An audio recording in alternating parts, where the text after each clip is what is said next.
I'm so excited to be here. I love Front Conference. I get to meet so many amazing people, smart people. I've been part of Front Conference probably 3 or 4 times as a sponsor, as a recruiter, and as an attendee.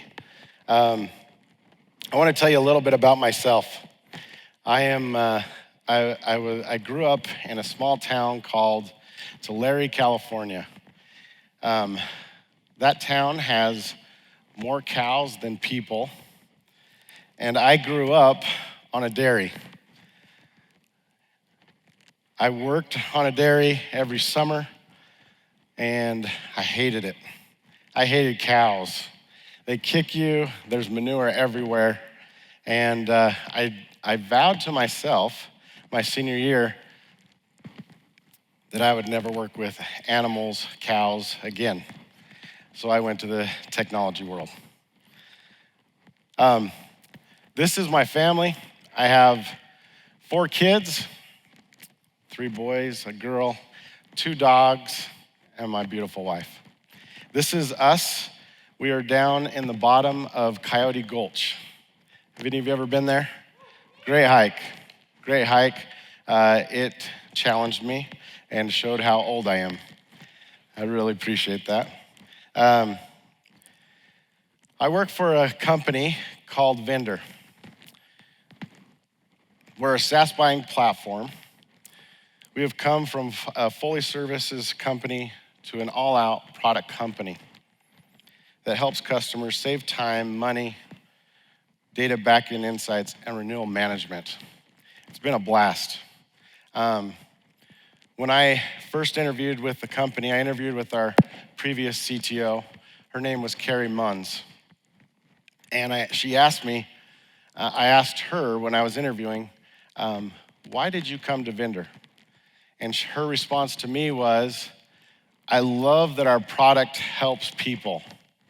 And that's what I was so excited about, because when I learned that we went from a services platform to a full-out product, that was going to be easier for me to sell to software engineers, product managers, and product designers. This is a new procurement automation workflow that one of our teams, our pods, has made it easier for our customers to work through. Okay, enough about Vendor. Go and check them out. It's an amazing product. It'll help you. You'll never have to talk to a salesman again. I am a tech recruiting manager at Vendor, and we do all the hiring on the PD&E side. I want to talk to you today, and this was something that Ben and I talked about, and it was something that I wanted to bring to the surface. From just the results of the data from last year, 2022, and hiring to this year have changed over one year in time. And I'm going to show you some numbers. 2022, from January 1 to April 21st, this is an average of 10 other recruiting companies, other recruiting teams, not just my own, but this was an average of 6,700 applicants applied to their ATS within those 4 months. This year, more than 3 times the number of applicants that have applied. It's scary. And when our teams are already so lean that we can't get through those candidates already, I'm gonna show you why you're not being seen. I wanna know, I'm not gonna be able to see, I can't see very good, but how many, a show of hands, have applied for a job and never heard from anyone from that company? Almost 99% of the audience has raised their hand is what I'm seeing. And I'm gonna show you something. This is an average. It takes an average of these 10 recruiters that I've talked to, 31 seconds to source one candidate. That actually is longer than the nation average from the people that I've talked to. That translates into 170 hours which that's more than a month of full-time work.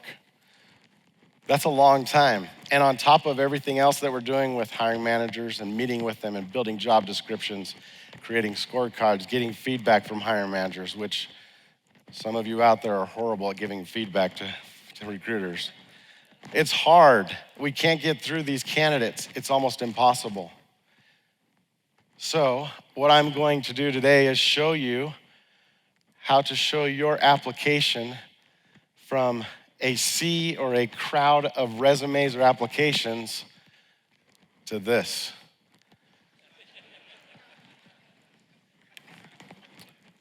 These are the 10 things to show yourself off. 1, oh, my boss is here. Hopefully he doesn't see this. Number 1, turn on Open To on your LinkedIn profile. The arrow showing, click on the Open To button, and you can do this anonymously. I'm gonna show you how. Click on Open To on your LinkedIn profile. It takes you to this page. You can fill out what kind of work you're open to, workplaces that you've been, that you wanna work on-site, hybrid, remote, whatever. Location, you could put remote, and then where the red arrow is, there's a drop-down menu that pops you to this next screen. If you click on the bottom one, that takes you to a place where it's anonymous, but recruiters who have LinkedIn Recruiter will be able to see your profile and it'll take it to the top of their search. If you're looking for a product designer role, if you're looking for a product manager role or a UX researcher, or anything in the PD&E section, that will take you to that search because we use keyword functions and searches that bring those to the surface. 2, don't make your LinkedIn profile heading boring. Make it stand out. I don't know if you saw my title. I'm known as a talent gatherer, a purple squirrel whisperer, a unicorn locator. I wouldn't recommend using those. Those won't help you, but these are others that will. A few examples. We have an account executive. I guess you can help my account grow. He has 100 million followers or views. That's someone you want. My favorite is Cindy Gallup. I'm not gonna say the swear word, but I like to blow crap up. I am the Michael Bay of business. Love that one. There's other ones. Anyways, those are good examples. Number 3, fill your profiles with endorsements. And all of you are thinking, this is crazy. I'm pushing on an endorsement and people don't see these. They do see them. We as recruiters, hiring managers, and those recruiters that use LinkedIn, we coach our hiring managers, our leaders, to look at those endorsements because we know that they're skilled in that area. So if I were you, I would go and ask for these endorsements from people in your network, people that know that you are good at these skills, at these endorsements. These are huge because these are also search features that we can go and find you.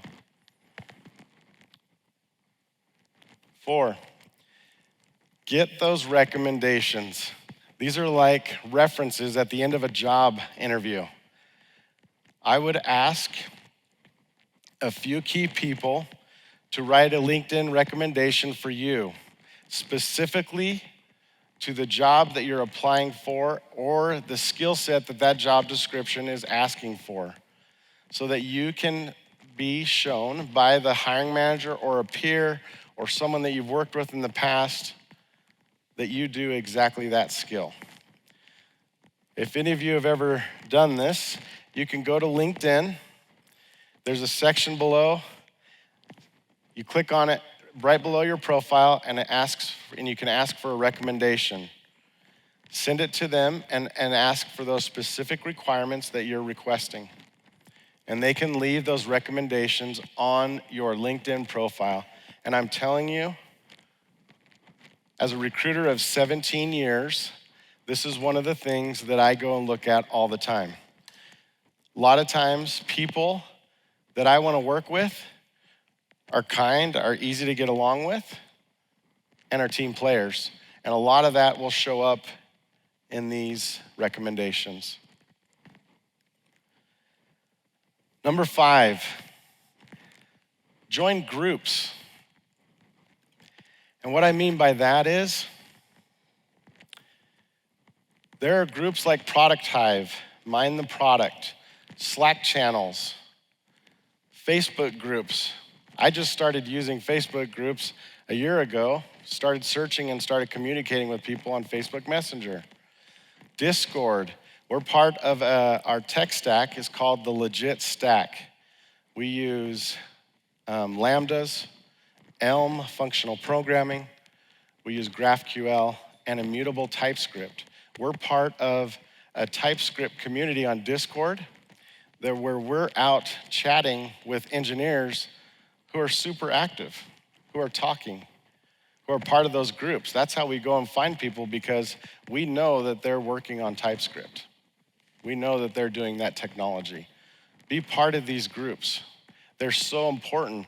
When people are a part of them, you not only that we see you and hiring managers see you, but you get to network with other people of that same skill set. So powerful. And then 6, be socially active. It's been so fun to watch the Slack channels here up front and who is active in those channels. I'm gonna tell you as a recruiter that I'm gonna reach out to a lot of you who have been active in those communities. So don't be nervous if I reach out to you. Be active. There's times where our CTO, if anyone knows Aaron White, entrepreneur at heart, very active in every community he's in. He is on Twitter all the time. He messages me 11, 12, 1 in the morning, all the time. And I'm getting notifications from him. He is so active. But he'll reach out to me and say, hey, I want you to reach out and go find this candidate. This person has been talking about this feature or this technology, and I want to talk to him. And it leads to a hire. It's pretty amazing. Be active. Number 7, make specific connections for your application. What I mean by that, if you go and apply, I've been telling candidates, do not apply until you have a connection in that company. It is going to get lost in the sea of applications of 19,000. There's no way it's gonna get looked at. So on LinkedIn, when you apply for a job, I didn't apply for this job, Jeff, just so you know. You can tell underneath, there's 4 connections at this company that I'm connected to.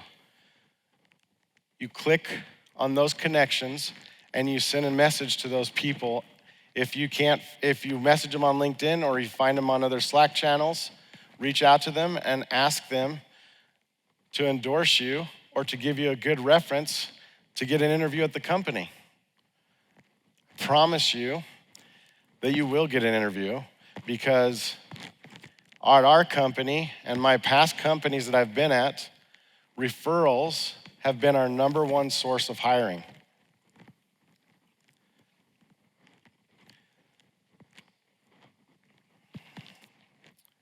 Number 8, do your homework. Make sure that when someone reaches out to you, that you understand 3 things. Know the company. I want you to research what the company does. What are some products that you love? Would you use the product? Download the product, see if it works for you. Know the market. Understand the market so that you know where to position yourself.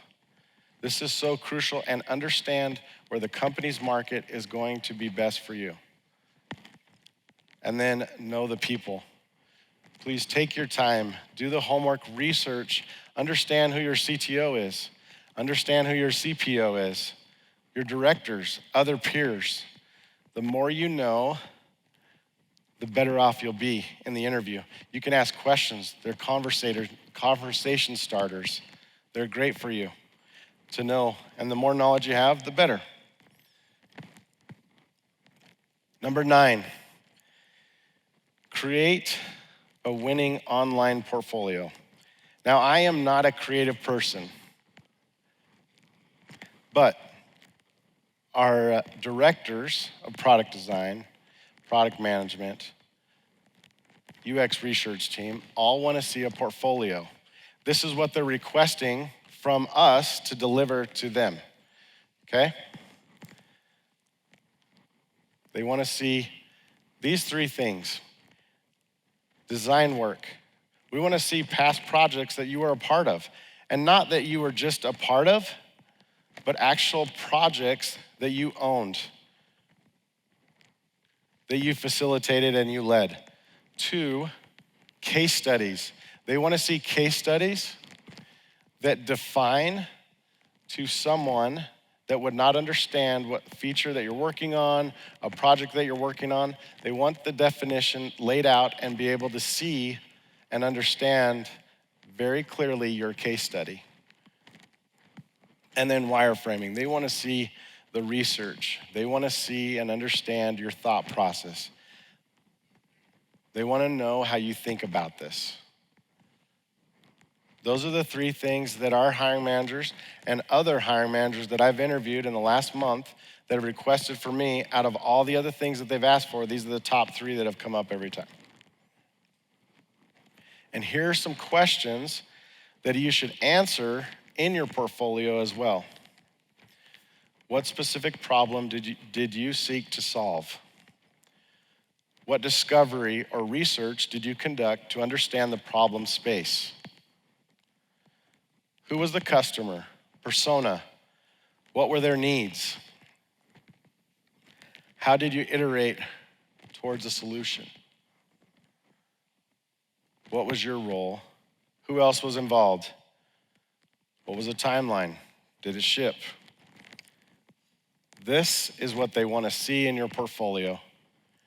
This is what they're asking of us to go and find. And when we ask these things from you as a recruiter, we're not being mean or rude. We're just asking because the hiring manager is requesting that of us, to get that from you. Don't be afraid to show yourself off. That's what the portfolio is about. Be proud of what you've built. Be proud of the projects you've worked on, the success, but also be proud of the failures, those things that you've actually learned from, and that you can show how it failed and what was the better part of it, what was the solution to it. Number 10, this one is one of my favorites. I was going to show, be kind in every interaction, including email rejections from recruiters or hiring managers.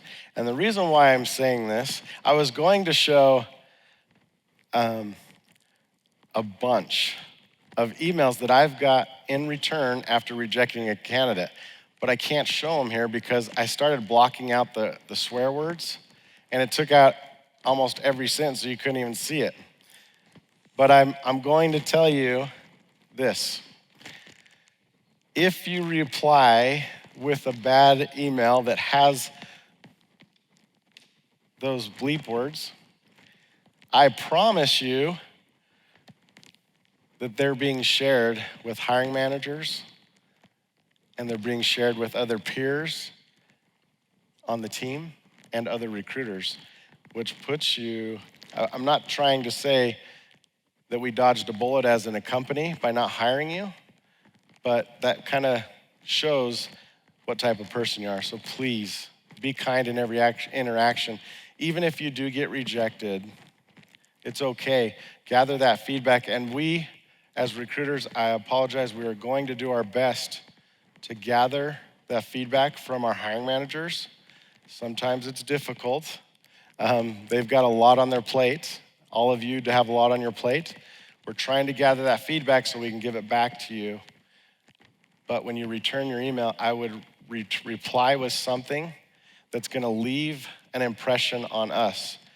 We have a Slack channel at our company where we share emails from people that we've rejected that we love and the way they responded back to us. It's pretty awesome. And then my last thing, I want us all in this room, and I'm so grateful for this opportunity to speak, but I want to tell you a quick story. These are my two boys when they were young. And we asked them, where do you want to go on vacation this year? We could pick it, they could have picked anything, a cruise. We've been to Disneyland. We've been hiking down in so many slot canyons. We've been mountain biking. We've been to the East Coast. And the year before, we went to an orphanage called the Child's Hope Foundation down just south of Tijuana. Both of my sons came back and asked, we want to go back to this orphanage. We want to help them build their home. To me, I was so thrown off by this. I didn't see this one coming. But it taught me a good lesson. That they were so involved and so communicative and collaborative with these two boys that they're around, that they wanted to spread kindness and go down and help them.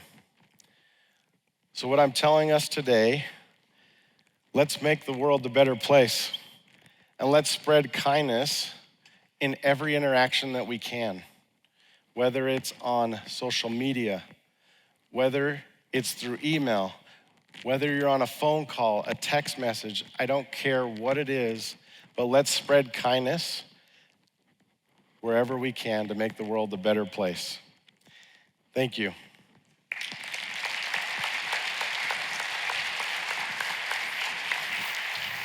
Ben? Thank you, Ethan. They want to know, how do you feel about cover letters? If a candidate doesn't submit a cover letter, do they lose any points? No, I don't feel, if a cover letter holds a portfolio, I love that interaction, but a lot of us are gonna dive into product designers, product managers, software engineers. We're gonna look at their code. Product designers, we're gonna look at their portfolios. We do deep work when we go and search for them. So cover letters are not gonna, in my opinion, and the opinion of other recruiters that I've worked with, are not gonna hurt them. Or is it gonna benefit them?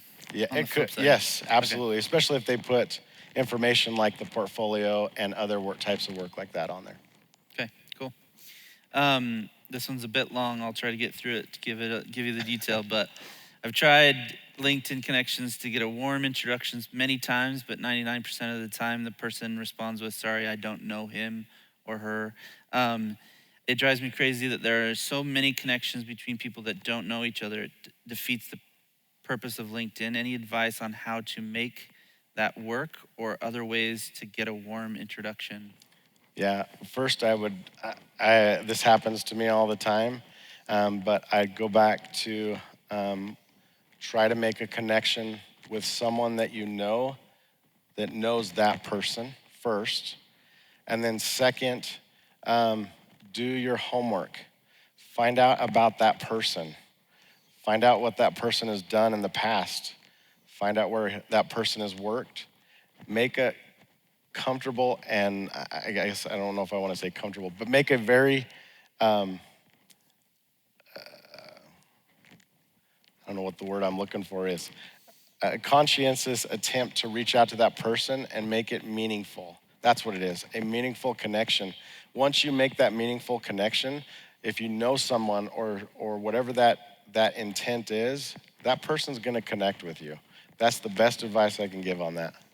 Yeah, okay. How true is the myth that 70% of applications never make it past the ATS to human eyes?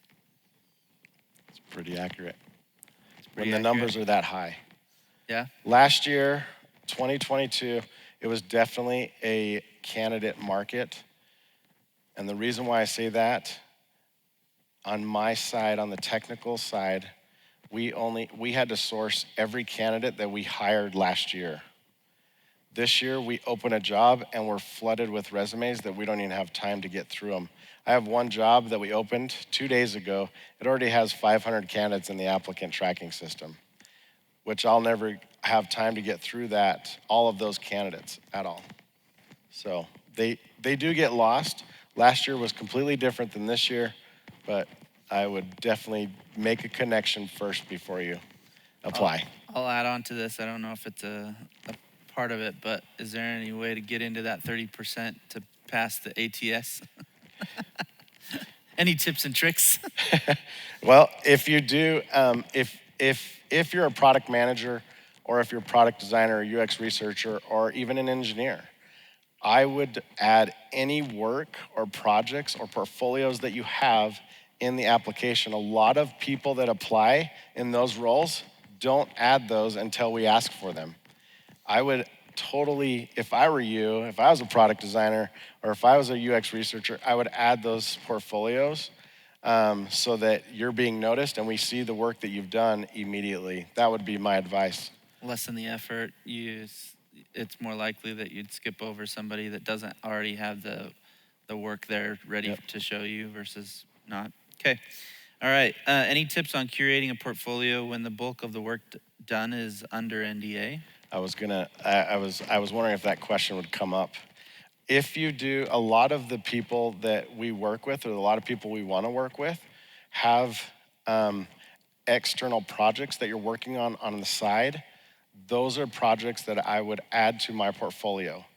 Things that you have worked on your own, building something yourself, an app, or building a feature or a product feature that you wanted to work on your own outside of your job. Something completely on your own is what I would add in your portfolio. Those are huge for us because we know that their knowledge goes outside of their workplace. I'm curious about that one. A lot of people with NDA put it behind a password and they include the password in the portfolio. But oftentimes I run into it's password protected, but I don't get the password. And you have to ask for the password. Every time. So it's, yep. It's too much, right? Yeah, Make low. sure you include the password if you have a password protected. If you have it password protected, share it with the individual. If you don't want to send it in your applicant or in your application, that's okay. But make sure you email the person or contact the person so they have that information to open it. What are your recommendations for someone who's new to the field and doesn't have much, if anything, to show in a portfolio? We had this opportunity at Pluralsight where we put together an internship program. It was a lot of fun. And we had a new product, at that time they were analysts that would come in and they were searching their career of what they wanted to be when they grew up. And what we started finding out was that as we had them shadow these product designers at our company, they would give them work that they could work on, like homework assignments.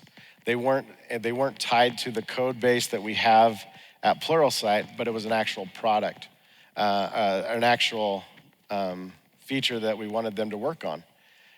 Those school projects, those mentoringships and shadowing sessions, those are things that you can use to put in your portfolio, especially because most of them are outside of the work function. So I would use those as some of your additions to your portfolio if you're starting out. Yeah. Was the shadow program something the recruiting department put together, or was it something we were part of it? Yeah. Product or design or engineering teams advocated for first with you? We partnered with, as all of you know, Nate Walkingshaw and our VP of engineering at the time, which was Jody Bailey. And we hired a specific senior software engineer and someone who was almost retired and wanted to help our interns, and we put together this program for all of those positions to facilitate. Cool. So. How do you recommend reaching out to a recruiter if there are multiple roles you could apply to? Is it best to apply to them all? I would recommend not to, only because we merge your profiles in the applicant tracking system anyways. We can tell how many jobs you've applied. We would love to see what is your specialty, what is the focus of your career. And if that focus is product design, if it's UX research, if it's software development, whatever your role is, focus on that position is what I would recommend, and not applying for all of those, and then reach out to the recruiter on LinkedIn. Yeah, I mean, I don't know if this is the case these days, but if you have 5 product designer roles open, do you apply to all 5 of those product design roles?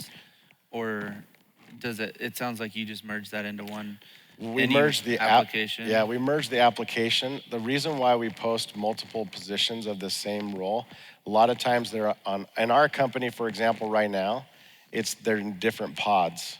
So they're supporting different things. Like for us right now, we have different roles that are supporting activation or core engagement or workflows.